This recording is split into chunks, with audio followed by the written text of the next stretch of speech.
하나님만 바라보라. 오늘 네 번째 시간입니다. 하나님 앞에 기도로 구할 것들에 대해서 오늘 함께 생각을 하겠습니다. 그동안에 우리는 마태복음 5장에 있는 기도에 대한 교훈을 통해서 하나님 앞에 어떻게 기도해야 할지 그 기도의 자세에 대해서 함께 생각을 했습니다. 우리 주님께서 산상수훈을 통해서 가르치신 기도의 교훈 첫 번째는 이 외식하지 말라 하는 것이었습니다. 외식하는 기도를 하지 말라. 즉, 이 외식하는 기도는 그 대상이, 기도의 대상이 오직 하나님이 되어야 한다 하는 것을 말씀하는 거예요. 외식의 대상은 사람입니다. 사람에게 보이려고, 이것이 외식하는 기도의 목적입니다. 그래서 오직 하나님만 바라보는 기도가 되어야 하지 사람을 의식하는 기도가 되어서는 안 된다 하는 것이죠. 기도를 통해서 인간적인 다른 목적을 생각한다면 그것은 잘못된 것이죠. 누군가에게 내가 할 말이 있으면 정당하게 그 사람에게 찾아가서 말하면 되지, 기도를 통해서 그 사람한테 말을 한다? 그거는 말이 안 되는 거예요. 그래서 우리는 누군가에게 할 말이 있을 때에는 정당하게 말을 하라. 이 말을 못하고 기도를 통해서 그 사람이 이 기도를 듣고 깨달았으면 그건 말이 안 됩니다. 그 사람이 이 기도를 듣고, 기도는 누가 듣는 거예요? 하나님이 들으시는 거예요. 그래서 그 사람이 이 기도를 듣고 라는 생각을 한다면 그것은 이미 기도가 아닙니다. 그래서 기도할 때는 오로지 하나님만 바라봐라 하는 것입니다. 자, 외식하는 기도는 사람에게 인정받기 위해서 하는 기도지요. 기도를 통해서, 기도하는 자기의 모습을 통해서 사람들이 나를 얼마나 대단한 사람으로 볼지, 이런 것들을 마음속에 생각한다면 그것은 이미 기도가 아닙니다. 저희의 상을 이미 받았느니라 하고 주님이 말씀하셨어요. 즉, 사람을 향하는 기도라면 그 응답은 누구에게로부터 오는 것입니까? 사람으로부터 오는 거예요. 하나님께 응답받을 줄로 생각지 말라 하는 것이죠. 사람의 인정을 받으려고 생각했습니까? 그러면은 하나님께는 응답받을 생각을 말아라 하는 것입니다. 사람의 인정을 받으면 그걸로 끝나는 거예요. 저 사람은 기도를 잘해, 저 사람은 대단해, 이런 것을 듣고 싶었다면 그걸로 다 목적을 달성하는 거예요. 하나님이 기도 응답을 안 하셔도 자기는 기도의 목적을 달성한 겁니다. 즉, 그것은 하나님이 들으실 만한 기도가 아니라는 이야기죠. 그래서 우리는 이 외식하는 기도를 물리쳐야 된다 하는 것입니다. 오직 하나님만 바라보고 하나님께만 기도하고, 기도할 때는 오직 그 목적이 하나님이 되어야 한다. 그 방향이 하나님이 되어야 한다 하는 것입니다. 두 번째로 우리가 생각했었던 것은 중언부언하는 기도를 하지 말라 하는 것이었습니다. 중언부언하는 기도는 이방인들의 기도라고 말씀을 드렸죠.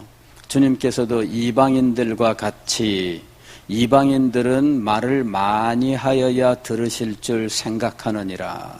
이것이 이방인들이에요. 말을 많이 하는 것이죠. 그래서 이방인들은 기도의 정성, 그리고 반복, 이런 것들을 중요하게 여겨요. 기도할 때는 정성을 기울여야 된다. 그리고 이 기도의 정성을 무엇으로 표현할 것인가? 기도의 정성은 어떤 행위로 표현하는 방법이 있고요. 그 다음에 돈으로 표현하는 방법이 있어요. 그래서 행위와 돈 이 두 가지를 가지고 정성을 표현하는 거예요.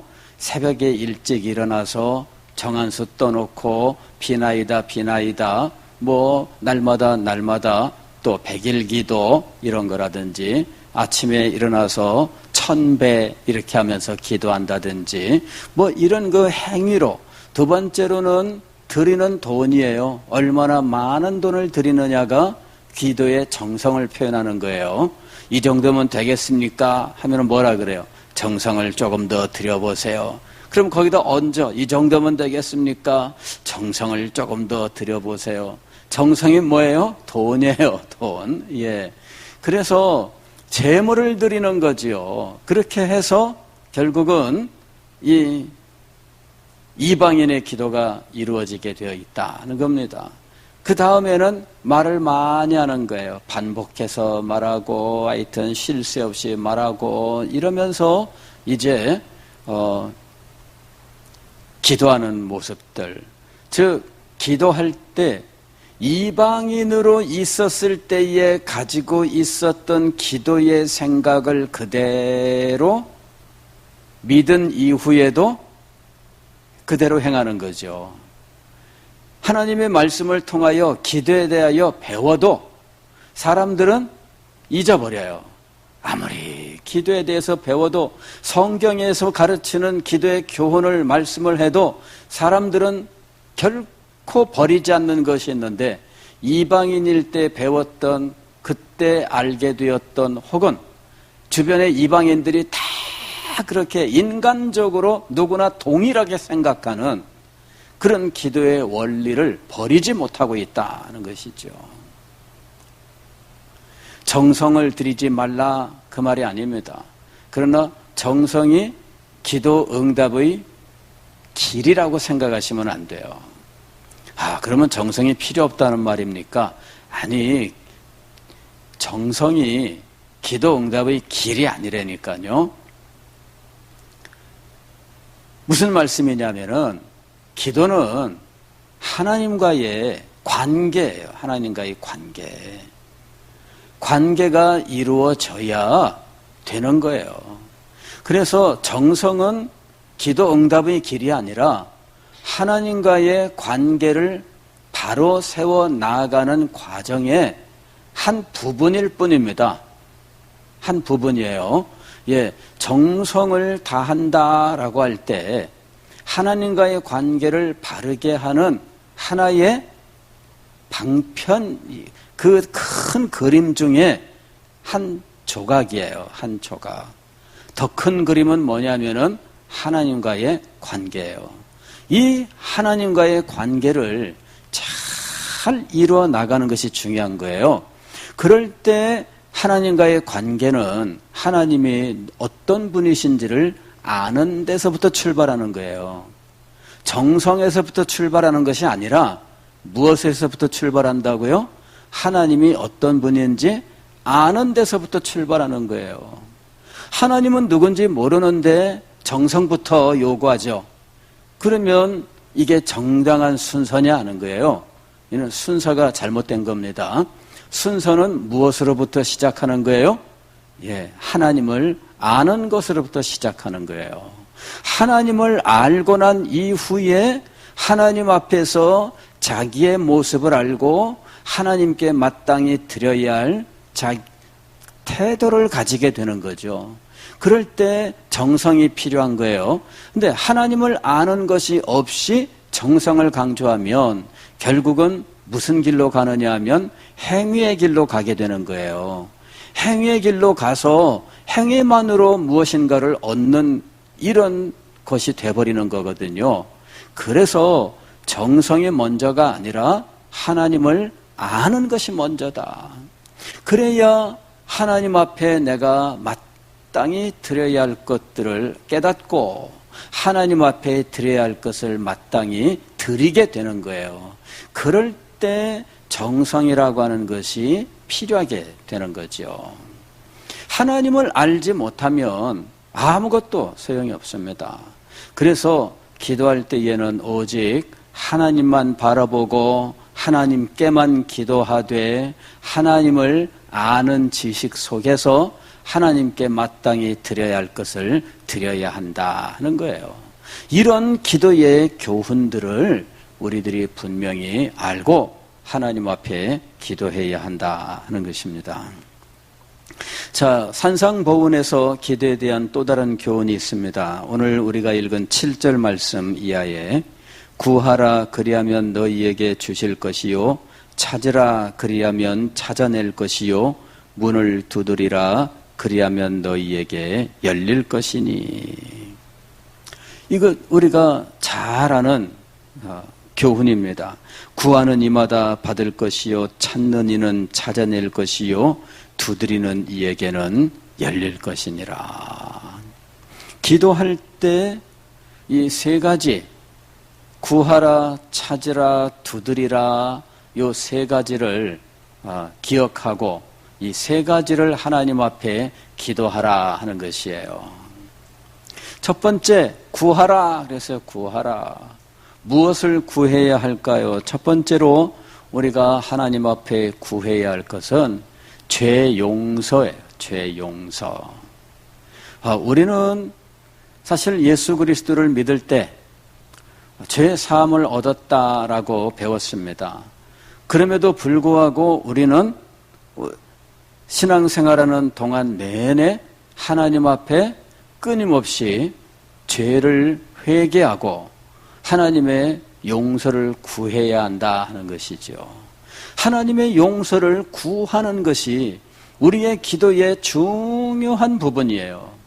회개 기도가 우리의 기도의 중요한 부분이에요.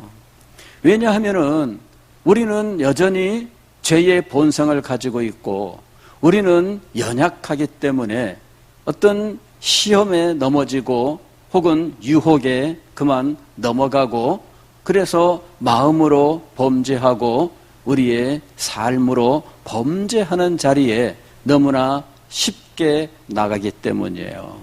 그리고 이런 것들이 우리의 영혼에 영향을 미쳐요.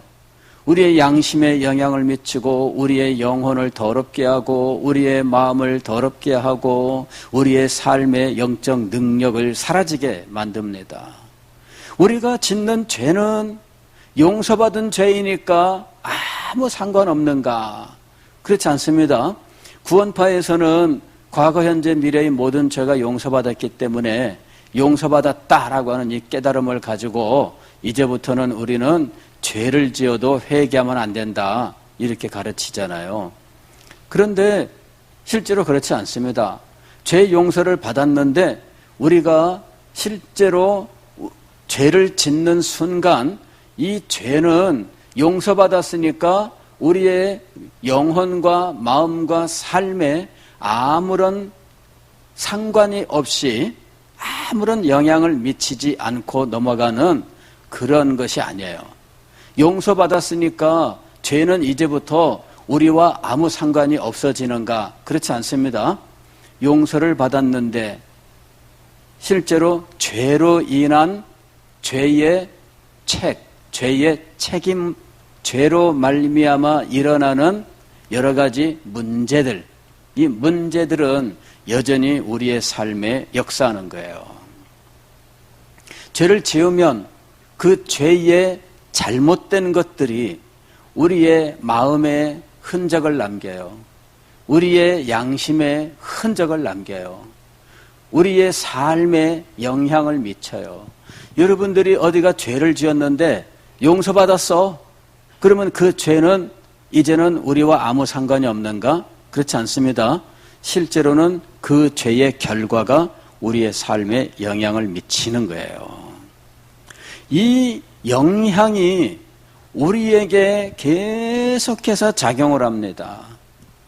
여러분, 죄는 용서받았어요. 미래의 모든 죄 다 용서받았어요. 여러분이 육신의 생명이 끝나는 날까지의 모든 죄 다 용서받았어요. 그런데 여러분의 육신의 생명이 끝나는 날 동안 여러분들이 살면서 지은 모든 죄는 여러분에게 계속해서 영향을 미치고 있어요. 이걸 알아야 돼요. 용서는 받았는데 영향은 미치고 있어요. 그러면 우리에게 영향을 미치고 있는 이 죄의 세력을, 그 힘을 우리는 어떻게 해결해야 되느냐 하는 거죠. 그것이 우리에게 주신 회개예요. 하나님께서 우리의 이 죽을 때까지, 육신의 생명이 끝날 때까지 우리가 처한 이 중간 상태, 즉 육신은 죄의 본성을 가지고 있고 우리는 이 세상에서 연약하다고 하는 이 사실을 우리 주님께서 아셔요. 그래서 우리에게 이것을 해결할 수 있는 길을 주십니다. 그것은 회개 기도예요. 회개 기도. 회개하고 주님의 자비와 긍휼에 의지하여 주님의 용서를 간구하면서 우리는 그때마다 복음으로 우리의 죄가 용서된다라고 하는 이 사실을 확인하면서 복음의 은혜 가운데 들어가게 돼요. 그러면서 우리의 영혼에 남겨진 죄의 영향, 우리의 마음에 역사하는 죄의 영향, 우리의 삶에 나타나는 죄의 결과들을 이겨나갈 수 있게 되는 거예요. 왜 우리가 회개해야 되느냐? 이거는 죄 용서를 받았음에도 불구하고 우리 자신들이 실제 죄를 지을 때마다 우리의 영혼과 마음과 삶 속에 죄의 결과가 계속해서 부정적인 영향을 미치기 때문에 그로부터 자유를 얻게 하기 위해서 하나님께서 회개를 하라고 말씀하신 거예요. 회개하지 아니하면 어떻게 할까요? 회개하지 아니하면 우리는 이 복음의 참된 은혜와 능력을 확신하지 못해요. 그리고 의지하지 못합니다. 날마다 하나님의 자비와 긍휼 앞으로 나아가질 못해요. 즉 하나님의 백성이 이 하나님의 백성답게 되지를 못합니다. 이것이 회개하지 않는 사람들의 모습이에요. 이사야서 59장 1절 2절 말씀을 보면 회개하지 않는 사람들이 하나님의 외면을 받는다라고 말씀합니다. 회개하지 않으면 하나님의 외면을 받아요. 여호와의 손이 짧아 구원치 못하심도 아니요 귀가 둔하여 듣지 못하심도 아니라 오직 너희 죄악이 너희와 너희 하나님 사이를 내었고. 하나님이 외면하셔요. 하나님이 손이 짧아 구하지 못하시느냐? 아닙니다. 귀가 둔하여 듣지 못하시는가? 아닙니다. 문제는 어디에 있어요? 우리의 죄에 있는 거예요. 즉 회개하지 않는 것에 있는 거예요. 좀 더 정확하게 말씀을 드리면 죄를 짓는 것보다는 회개하지 않는 것 때문이에요. 이 문제를 해결해야 돼요. 어떻게 해결할까요? 회개하는 것이죠. 그러면서 하나님 앞에 죄 용서를 구하라 하는 것입니다. 구하라, 찾으라, 두드리라. 구하는 자가 구할 것이요. 무엇을 구해야 한다고요? 죄 사함을 구하라. 그리하여 우리의 양심이 자유를 얻고 우리의 삶이 회복되어야 된다는 이야기입니다. 그럴 때 우리는 영적인 성장을 얻고 영적인 기쁨을 얻어요. 그리고 우리가 하나님 앞에 간구할 때 하나님께로부터는 기도에 응답이 임하는 것입니다. 회개하지 아니하고 죄 용서를 받지 아니하고 하나님 앞에 기도하는 것들은 응답을 받지 못해요. 그래서 회개가 반드시 있어야 한다는 거예요. 기도할 때마다 우리는 우리의 죄 용서를 위해서 하나님 앞에 구해야 합니다.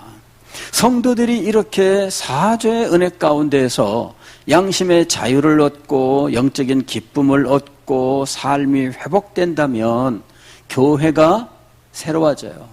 교회가 힘을 얻어요. 교회가 능력을 얻어요. 그런데 성도들이 둔감해. 성도들이 마음이 완악해. 교회가 무슨 힘이 있겠어요?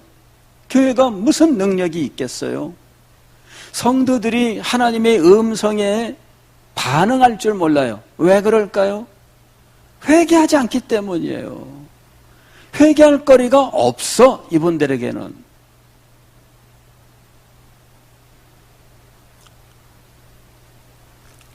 그러니 그들 속에 하나님의 말씀이 역사하겠습니까? 하나님의 은혜에 대한 깨달음이 있겠습니까? 하나님의 자비와 긍휼을 맛볼 수 있겠습니까? 신앙의 그 참된 역사가 그들 속에 있겠습니까? 여러분, 회개하지 않는 영혼은 하나님의 은혜를 받을 수가 없어요.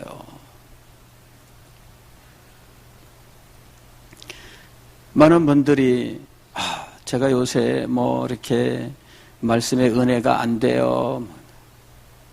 여러 가지 요인이 있겠죠. 그런데 중요한 것 하나는 뭐냐면은 회개가 없기 때문이에요.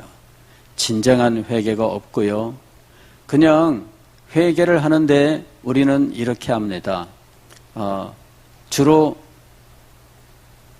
내가 생각하는 잘못된 것들이 있어요. 아니면은 그냥 타성에 젖어서 늘 하나님 앞에 고백하는 것들이 있어요. 그런데 그런 것 말고 진실된 것을 발견해야 돼요. 참된 것을 발견해야 돼요. 그래서 그걸 알기 위해서 주 앞에 나가야 됩니다. 참된 회개를 위해서는 성령의 역사가 있어야 돼요. 그래야 자기가 어떤 존재인지를 알고 자기의 참된 죄를 하나님 앞에 고백하면서 회개의 자리에 나가게 돼요. 그래야 영혼이 깨끗해지고 마음이 자유를 얻어요. 여러분, 회개를 하고 하나님의 사죄의 은혜가 임했을 때 그 영혼에 얼마나 큰 기쁨이 임하는지 몰라요. 그리고 마음이 후련해요. 너무너무나 후련하고 자유로워요.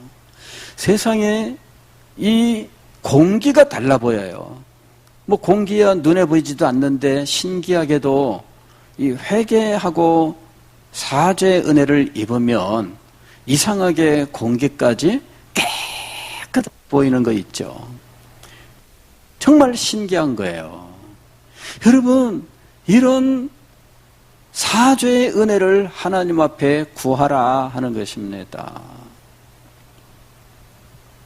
진정으로 하나님 앞에 회개하지 못한 채 그냥 신앙생활이 일종의 어떤 그 습관이 되어버리면 안 돼요. 여러분, 이 루틴이라고 하는 것이 있습니다. 루틴. 영어의 루틴이라고 하는 것이 있는데, 루틴이라고 하는 건 뭐냐면은 그냥 우리가 습관적으로 행하는 것들을 말하는 거예요. 정해져 있는 것들이 있어요. 교회 오게 되면은 뭐하고 그래갖고 다람쥐 쳇바퀴 돌듯 늘 돌아가는 거예요. 다람쥐 쳇바퀴 돌아가는 이것이 루틴이에요. 여러분의 신앙생활이 이 루틴에 빠지면 안 돼요. 그 루틴에 빠지게 되면 여러분은 새로운 은혜를 받을 수가 없어요. 그냥 늘 하는 거니까 익숙해서 그냥 돌아갑니다. 누가 시키지 않아도 자기는 그냥 하던 대로 늘 해나갑니다. 여러분, 그것을 경계해야 돼요. 루틴이 되는 것을 경계해야 돼요. 습관이 되고 다람쥐 쳇바퀴가 되는 것을 경계해야 돼요. 왜 우리가 하나님 앞에 회개해야 되느냐? 바로 이 회개가 없으면 우리는 어디에 빠진다고요? 다람쥐 쳇바퀴에 빠지는 거예요. 이게 무서운 거예요. 쳇바퀴를 10,000바퀴를 돌리면은 생활의 달인이 되겠죠? 여러분들은 신앙의 달인이 된 거예요. 그런데 하나님의 은혜는 없어요. 이게 문제예요. 신앙생활의 달인이 되었는데 은혜는 없어요. 이게 루틴입니다. 그런 사람들은 아무리 찾아도 은혜를 발견할 수가 없어요. 말씀을 들으면 은혜가 될까요? 찬양을 하면 은혜가 될까요? 둔감하게 되는 이유가 바로 거기에 있어요. 그래서 하나님 앞에 참된 죄 용서를 구하라 하는 것입니다. 구하라, 구하라. 진정으로 구할 것을 구해야 된다는 거예요.